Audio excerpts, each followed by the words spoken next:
Shpallet në kërkim 28 vjeçari në Orikum, arrestojnë 2 persona të dënuar më parë për kultivim narkotikësh. Specialistët për hetimin e krimeve në Komisariatin e Policisë Vlorë kanë referuar materiale në prokurori dhe shpallën në kërkim shtetasin me iniciale JB 28 vjeç, banues në Orikum pasi më datë 24/10/2025 në lagjen u i ftohtë në bashkëpunim me disa persona të pa identifikuar, ka goditur me grushta dhe sende të forta shtetasin me iniciale EF 38 vjeç banues në Vlorë, i cili mbas ndihmës mjekësore në spital është larguar për në banesë. Vijon puna për kapjen e shtetasit me iniciale JB, identifikimin e të gjithë personave të përfshirë dhe dokumentimin e plot të ngjarjes. Po këta specialist ka referuar materiale në prokurori dhe ka nisur procedimin penal për shtetasin me iniciale RG,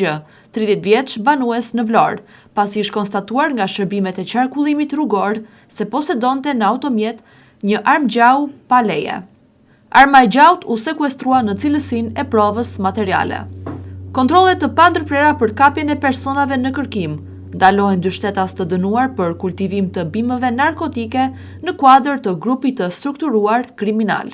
Në vim të punës për lokalizimin dhe kapjen e shtetasëve të shpallur në kërkim, strukturat e seksionit për hetimin e narkotikëve në bashkëpunim me seksionin operacional të hetimit, bazuar në informacionet e siguruara nga inteligjenca policore, bën të mundur kapjen dhe ndalimin e shtetasëve, me iniciale AT, 38 vjeç banues në Vlorë, SD 45 vjeç banues në Vlorë. Këta shtetas ishin shpallur në kërkim mbasi gjykata e posaçme shkallës së parë për korrupsionin dhe krimin organizuar me vendimin e datës 1/10/2024 të lënë në fuqi edhe nga gjykata e posaçme apelit me vendimin e datës 20/10/2025